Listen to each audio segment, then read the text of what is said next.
ನಮಸ್ಕಾರ ವೀಕ್ಷಕರೇ. ಇವತ್ತು ಮೊದಲನೇ ಪಾಠ ಆಗಿರ್ತಕ್ಕಂಥ ಜ್ಯೋತಿಷ್ಯ ಅಂದ್ರೇನು ಅನ್ನೋದನ್ನು ತಿಳ್ಕೊಳ್ಳೋಣ. ಈ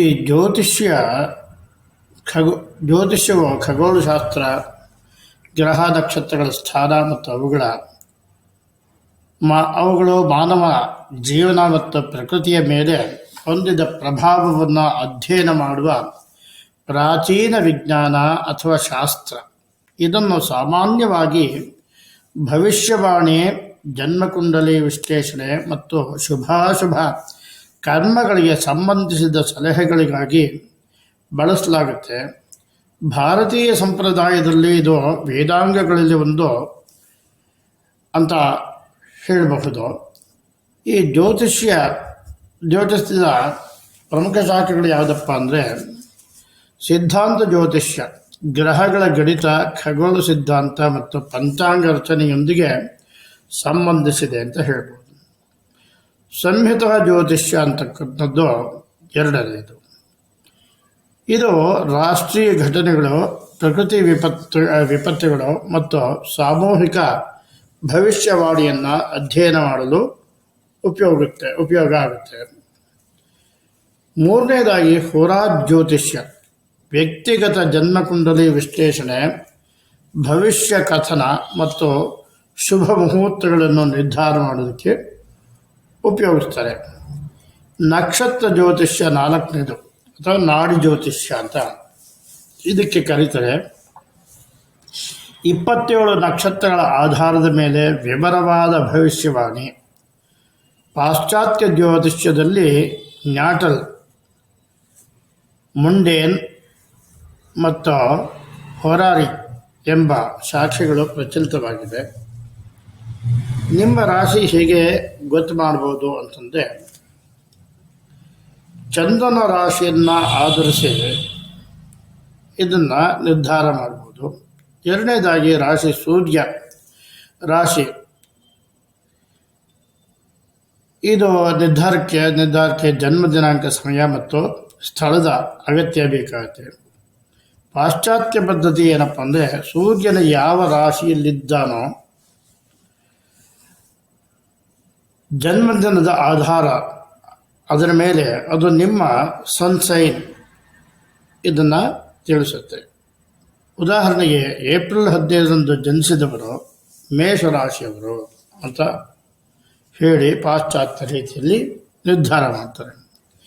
ಈ ವೈದಿಕ ಮತ್ತು ಭಾರತೀಯ ಪದ್ಧತಿ ಹೇಗಪ್ಪ ಅಂದರೆ, ಚಂದ್ರ ರಾಶಿಯನ್ನು ಅಂದರೆ ಮೂನ್ ಸೈನ್ ಪ್ರಾಮುಖ್ಯ ನೀಡ್ತಾರೆ.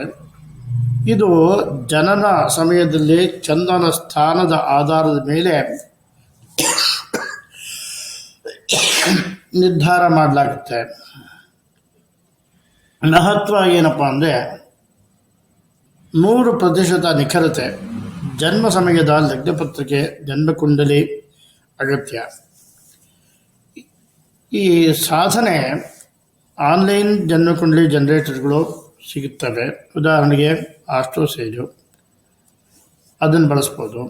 ಒಳ್ಳೆಯ ಜ್ಯೋತಿಷ್ಕರನ್ನು ನೀವು ಸಂಪರ್ಕ ಮಾಡಿ ಅವರಿಂದ ಕೂಡ ಒಳ್ಳೆ ಜ್ಯೋತಿಷ್ಯ ನೀವು ನಿಮ್ಮ ನಕ್ಷತ್ರಗಳ ರಾಶಿಗಳ ಬಗ್ಗೆ ತಿಳ್ಕೋಬೋದು ಅಂತ ಹೇಳ್ಬಿಟ್ಟು ಹೇಳಬಹುದು. ಈ ಗಂಟೆಗಳ ಉಪನ್ಯಾಸ ರೂಪರೇಖೆ, ಇಲ್ಲಿ ಜ್ಯೋತಿಷ್ಯ ವಿಜ್ಞಾನ ಶಾಖೆ ಮತ್ತು ರಾಶಿ ನಿರ್ಧಾರ ಇದರ ಬಗ್ಗೆನೂ ನಾವು ತಿಳ್ಕೋಬೋದು. ಇನ್ನೊಂದು ಏನು ಅಂತಂದರೆ, ಈ ಸಿದ್ಧಾಂತ, ಸಂಹಿತ, ಹೋರಾ, ಜ್ಯೋತಿಷ್ಯ ಇವುಗಳ ವಿವರ ನೋಡೋಣ. ಈ ಸಿದ್ಧಾಂತ ಜ್ಯೋತಿಷ್ಯ ಅಂದರೆ ಇದು ಜ್ಯೋತಿಷ್ಯದ ಗಣಿತ, ಖಗೋಳಶಾಸ್ತ್ರದ ಅಡಿಪಾಯ ಅಂತಲೇ ಹೇಳ್ಬೋದು. ಗ್ರಹಗಳ ಸ್ಥಾನ, ಗತಿ ಮತ್ತು ಖಗೋಳೀಯ ಘಟನೆ, ಗ್ರಹಣ, ಸಂಕ್ರಾಂತಿ ಇದರ ಸಂಶೋಧನೆ ಇಲ್ಲಿ ಮಾಡಲಾಗುತ್ತೆ. ಈ ಪಂಚಾಂಗ ರಚನೆಗೆ ಕೂಡ ಅಂದರೆ ಹಿಂದೂ ಕ್ಯಾಲೆಂಡರ್ಗಳಂತ ನಾವೇನು ಹೇಳ್ತೀವಿ ಅದನ್ನು ಕೂಡ ಗ್ರಹಗಳ ಚಲನೆಯನ್ನು ಲೆಕ್ಕಾಚಾರ ಮಾಡಲು ಸೂತ್ರಗಳನ್ನು ಒದಗಿಸುತ್ತೆ ಈ ಸಿದ್ಧಾಂತ ಜ್ಯೋತಿಷ್ಯ ಅಂತಕ್ಕಂಥದ್ದು. ಅದರಲ್ಲಿ ಸಂಹಿತಾ ಜ್ಯೋತಿಷ್ಯ ಎರಡನೇದಾಗಿ ರಾಷ್ಟ್ರ, ಸಮಾಜ ಮತ್ತು ಪ್ರಕೃತಿ ಘಟನೆಗಳ ಭವಿಷ್ಯವಾಣಿಯನ್ನು ತಿಳಿಸುತ್ತೆ. ಭೂಕಂಪ, ಬರ, ರಾಜಕೀಯ ಬದಲಾವಣೆಗಳನ್ನು ಗ್ರಹಗಳ ಸ್ಥಾನದ ಆಧಾರದ ಮೇಲೆ ಪರಿಶೀಲಿಸಲಾಗುತ್ತೆ. ಉದಾಹರಣೆಗೆ ಬೃಹತ್ ಸಂಹಿತಾ ವರಾಹಮಿಹಿರ ಇವರು ಮೋಡಗಳು, ಪ್ರಾಣಿಗಳ ನಡವಳಿಕೆಯಿಂದ ಭವಿಷ್ಯ ತಿಳಿಯಬಹುದು ಅಂತ ಹೇಳ್ಬಿಟ್ಟು ಹೇಳಿದ್ದಾರೆ. ಈ ಹೊರ ಜ್ಯೋತಿಷ್ಯ ಮೂರನೇದು ವ್ಯಕ್ತಿನಿಷ್ಠ ಜ್ಯೋತಿಷ್ಯ. ಜನ್ಮಕುಂಡಲಿ, ರಾಶಿ ಮತ್ತು ಮುಹೂರ್ತಗಳನ್ನು ಅಧ್ಯಯನ ಮಾಡೋದಕ್ಕೋಸ್ಕರ 12 ರಾಶಿಗಳು ಮತ್ತು 9 ಗ್ರಹಗಳ ಪರಸ್ಪರ ಕ್ರಿಯೆಯನ್ನು ವಿಶ್ಲೇಷಿಸಿ ಜೀವನದ ಸವಾಲುಗಳು, ಅವಕಾಶಗಳನ್ನು ಗುರುತಿಸಲಾಗುತ್ತೆ. ಉದಾಹರಣೆಗೆ ವಿವಾಹ, ವ್ಯಾಪಾರ, ಗರ್ಭಧಾರಣೆ, ಶುಭ ಮುಹೂರ್ತವನ್ನು ನಿಗದಿ ಮಾಡಲಿಕ್ಕೋಸ್ಕರ ಈ ಹೋರಾ ಜ್ಯೋತಿಷ್ಯವನ್ನು ಬಳಸಲಾಗುತ್ತೆ. ಈ ಪಾಶ್ಚಾತ್ಯ ರೀತಿಯ ಜ್ಯೋತಿಷ್ಯ ಮತ್ತು ಭಾರತೀಯ ಜ್ಯೋತಿಷ್ಯನ ತುಲನೆ ನೋಡೋಣ ಏನಿದೆ ಅಂತ. ಒಂದು ಆಧಾರ ಇದೇನಪ್ಪ ಅಂದರೆ ಸೈಡೀರಿಯಲ್ ಜೋಡಿಯಾಕ್ ನಕ್ಷತ್ರಗಳ ನಿಜಸ್ಥಾನ. ಇದು ಭಾರತೀಯ ವೈದಿಕ ಪದ್ಧತಿ. ಪಾಶ್ಚಾತ್ಯದಲ್ಲಿ ಏನಂದರೆ ಟ್ರಾಪಿಕಲ್ ಜೋಡಿಯಾಕ್ ಋತುಗಳ ಆಧಾರದ ಮೇಲೆ ಮಾಡ್ತಕ್ಕಂಥದ್ದು. ಈ ಪ್ರಮುಖ ರಾಶಿ ಭಾರತೀಯರಂತೆ ಏನಪ್ಪ ಅಂದರೆ ಚಂದ್ರರಾಶಿ, ಮೂನ್ ಸೈನ್ನ ಹಿಡಿದು ಇದು ಮಾಡುತ್ತೆ. ಪಾಶ್ಚಾತ್ಯರ ಪದ್ಧತಿ ಪ್ರಕಾರ ಸೂರ್ಯ ರಾಶಿ ಅಂದರೆ ಸನ್ಶೈನ್ ಇದರ ರೀತಿಯಲ್ಲಿ ತುಲನೆ ಮಾಡಲಾಗುತ್ತೆ. ಇದರ ದೃಷ್ಟಿಕೋನ ಏನಪ್ಪ ಅಂದರೆ ಕರ್ಮ, ಧರ್ಮ, ಮೋಕ್ಷ ಇದು ಭಾರತೀಯ ವೈದಿಕ ಪದ್ಧತಿಗೆ ಸೇರಿಕೊಳ್ಳುತ್ತೆ. ಪಾಶ್ಚಾತ್ಯರಿಗೆ ಮನೋವಿಜ್ಞಾನ, ವ್ಯಕ್ತಿತ್ವ ವಿಶ್ಲೇಷಣೆ ಮಾಡೋದಕ್ಕೋಸ್ಕರ ಬಳಸ್ತಾರೆ. ಗ್ರಹಗಳು ಏನಪ್ಪ ಅಂತಂದರೆ ಭಾರತೀಯ ವೈದಿಕ ಪದ್ಧತಿ ಪ್ರಕಾರ 9 ಗ್ರಹಗಳು ರಾಹುಕೇತು ಸೇರಿ, ಪಾಶ್ಚಾತ್ಯ ರೀತಿಯಲ್ಲಿ 7 ಗ್ರಹಗಳು ಪ್ಲೂಟೋ, ಯುರೇನಸ್ ಸೇರಿ. ಆದ್ದರಿಂದ ಈ ಪದ್ಧತಿ ಏನಪ್ಪ ಅಂತಂದರೆ ಈ ಭಾರತೀಯ ಪದ್ಧತಿ ಜನ್ಮಕುಂಡಲಿಯ 12 ಭಾವಗಳು ದಶಾ ಪದ್ಧತಿನ ತಿಳಿಸುತ್ತೆ. ಹಾಗೆಯೇ ಈ ಪಾಶ್ಚಾತ್ಯ ಪದ್ಧತಿ ಏನಾಗುತ್ತೆ ಅಂದರೆ ಹಾರ್ಸ್ಕೋಪ್ ಚಾರ್ಟು, ಸನ್ಶೈನ್ ಫೋಕಸ್ಸು ಇತ್ಯಾದಿಗಳನ್ನ ತಿಳಿಸುತ್ತೆ. ಆದ್ದರಿಂದ ಇವೆರಡಕ್ಕೂ ವ್ಯತ್ಯಾಸ ಹೇಗಿದೆ. ನಕ್ಷತ್ರ ಜ್ಯೋತಿಷ್ಯದ ವಿಶೇಷತೆ ನಾಡಿಲಿಪಿಗಳು ಅಂತ ಹೇಳ್ಬಿಟ್ಟು ಹೇಳ್ಬೋದು, ಅಥವಾ ನಾಡಿ ಜ್ಯೋತಿಷ್ಯ ಅಂತ ಹೇಳ್ಬಿಟ್ಟು ಈ ನಕ್ಷತ್ರ ಜ್ಯೋತಿಷ್ಯಕ್ಕೆ ಕರೀತಾರೆ. ಈ ನಾಡಿ ಜ್ಯೋತಿಷ್ಯ ಪ್ರಾಚೀನ ತಮಿಳು ಋಷಿಗಳು ಅಗಸ್ತ್ಯ, ಕೌಶಿಕ ಇವರುಗಳು ರಚನೆ ಮಾಡಿರ್ತಕ್ಕಂಥ ಹಳೆಗರಿಗೆ ಬರೆದ ಜೀವನ ದಾಖಲೆಗಳು. ಪ್ರತಿ ವ್ಯಕ್ತಿಯ ಹೆಬ್ಬೆರಳಿನ ಮುದ್ರೆ ಇದಕ್ಕೆ ಅನುಗುಣವಾಗಿ ನಾಡಿ ಲಿಪಿ ಅಸ್ತಿತ್ವದಲ್ಲಿ ಇದೆ ಅಂತ ನಂಬಿಕೆ ಇದೆ. ಈ ಪ್ರಕ್ರಿಯೆ ಜ್ಯೋತಿಷ್ಕರು ಹೆಬ್ಬೆರಳಿನ ಮುದ್ರೆಯನ್ನು ಪರಿಶೀಲಿಸಿ ಸರಿಯಾದ ಹಾಲೆಗರಿಯನ್ನು ಹುಡುಕುತ್ತಾರೆ. ಈ ಲಿಪಿಗಳಲ್ಲಿ ವ್ಯಕ್ತಿಯ ಹಿಂದಿನ ಜನ್ಮ, ಈ ಜನ್ಮದ ಘಟನೆಗಳು ಮತ್ತು ಭವಿಷ್ಯ ಇದನ್ನು ವಿವರಣೆ ಮಾಡಲಾಗಿದೆ. ವಿಶೇಷತೆ ಏನಪ್ಪ ಅಂದರೆ ಸಾವಿರಾರು ವರ್ಷಗಳ ಹಿಂದೆ ಬರೆಯಲಾದ ನಾಡಿ ಲಿಪಿಗಳು ಇಂದಿಗೂ ಸ್ಪಷ್ಟವಾಗಿ ಉಳ್ಕೊಂಡಿದೆ. ಅದು ನಿಜವಾಗಲೂ ಸಂತೋಷ ಪಡಬೇಕಾಗಿರ್ತಕ್ಕಂಥ ವಿಷಯ. ರಾಶಿ ಮತ್ತು ಕುಂಡಲಿ, ಸೂರ್ಯ, ಚಂದ್ರ ಮತ್ತು ಲಗ್ನ ರಾಶಿಯ ವ್ಯತ್ಯಾಸ. ಸೂರ್ಯ ರಾಶಿ ಅಂದರೆ ಸನ್ಶೈನ್, ಜನನದಂದು ಸೂರ್ಯನ ಸ್ಥಾನ, ವ್ಯಕ್ತಿತ್ವ, ಜೀವನ ಧ್ಯೇಯ ಪ್ರತಿಬಿಂಬಿಸುತ್ತೆ. ಈ ಚಂದ್ರ ರಾಶಿ ಅಂದರೆ ಮೂನ್ ಸೈನು, ಜನನದ ಸಮಯದಲ್ಲಿ ಚಂದ್ರನ ಸ್ಥಾನ, ಪ್ರಭಾವಗಳು, ಮಾನಸಿಕ ಸ್ಥಿತಿ ಇದನ್ನು ಗುರುತಿಸುತ್ತೆ ಅಂತ ಹೇಳ್ಬೋದು. ಲಗ್ನ ರಾಶಿ ಅನ್ನೋದು ಆರೋಹಣ ರಾಶಿ.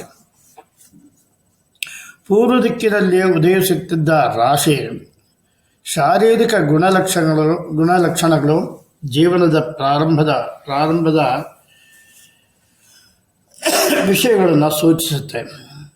ಜನ್ಮಕುಂಡಲಿಯ 12 ಭಾವಗಳು ಮತ್ತು 9 ಗ್ರಹಗಳ ಪಾತ್ರ ಏನಪ್ಪ ಅಂದರೆ, 12 ಭಾವಗಳು ಪ್ರತಿ ಭಾವ ಅಂದರೆ ಹೌಸ್ ಜೀವನದ ಒಂದು ಅಂಶವನ್ನು ಪ್ರತಿನಿಧಿಸುತ್ತೆ. ಉದಾಹರಣೆಗೆ 1ನೇ ಭಾವ ಸ್ವಯಂ ಅಂತ, 7ನೇ ಭಾವ ವಿವಾಹ, 10ನೇ ಭಾವ ವೃತ್ತಿ,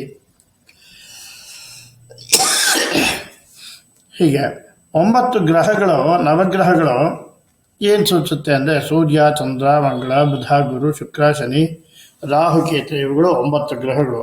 ಪ್ರತಿ ಗ್ರಹವು ನಿರ್ದಿಷ್ಟ ಭಾವಗಳನ್ನು ನಿಯಂತ್ರಿಸುತ್ತೆ. ಉದಾಹರಣೆಗೆ ಗುರು ಜ್ಞಾನವನ್ನು, ಶುಕ್ರ ಪ್ರೀತಿಯನ್ನು ನಿರ್ಧರಿಸ್ತಾರೆ ಅಂತ. ಈ ಪ್ರಾಯೋಗಿಕ ಉದಾಹರಣೆ ಏನಪ್ಪ ಅಂದರೆ ರಾಶಿ ಲೆಕ್ಕಾಚಾರ ಹಂತಗಳು ಏನಪ್ಪ ಅಂತಂದರೆ, ಈ ಜನ್ಮ ದಿನಾಂಕ ಉದಾಹರಣೆ ಒಂದು ತಗೊಳ್ಳೋಣ.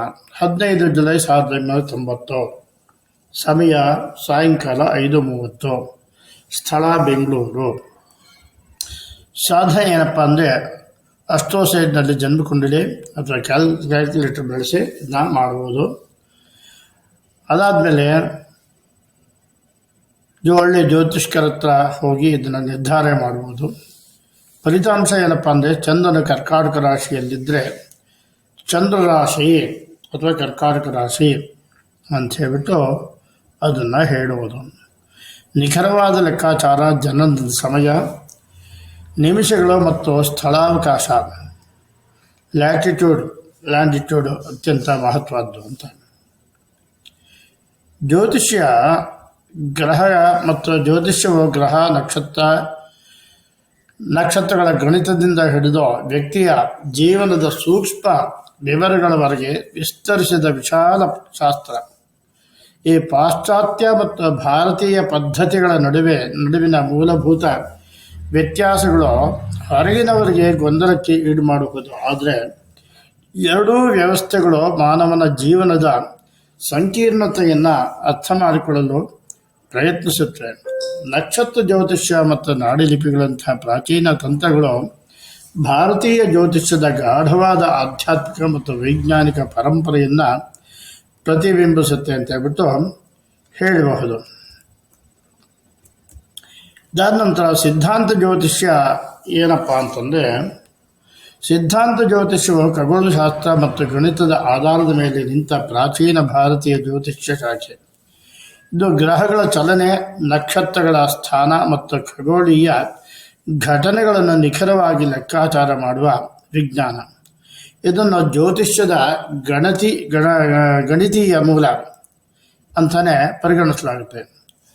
ಈ ಮುಖ್ಯ ಅಂಶಗಳು ಏನಪ್ಪ ಅಂದರೆ, ಗ್ರಹಗಳ ಚಲನೆ ಮಾದರಿಗಳು, ಸೂರ್ಯ, ಚಂದ್ರ ಮತ್ತು ಇತರ ಗ್ರಹಗಳ ರಾಹುಕೇತು ಸೇರಿಸಿ ಸ್ಥಾನಗಳ ಮತ್ತು ವೇಗವನ್ನು ಗಣಿತೀಯ ಸೂತ್ರಗಳಿಂದ ನಿರ್ಧರಿಸಲಾಗುತ್ತೆ. ಉದಾಹರಣೆಗೆ ಗ್ರಹಣಗಳ ಸಮಯ, ಸಂಕ್ರಾಂತಿ ಮತ್ತು ನಕ್ಷತ್ರಗಳ ಯೋಗಗಳ ಲೆಕ್ಕಾಚಾರವನ್ನು ತಿಳಿಸ್ತಕ್ಕಂಥದ್ದು. ಪಂಚಾಂಗ ರಚನೆ ಏನಪ್ಪ ಅಂದರೆ ಹಿಂದೂ ಕ್ಯಾಲೆಂಡರ್.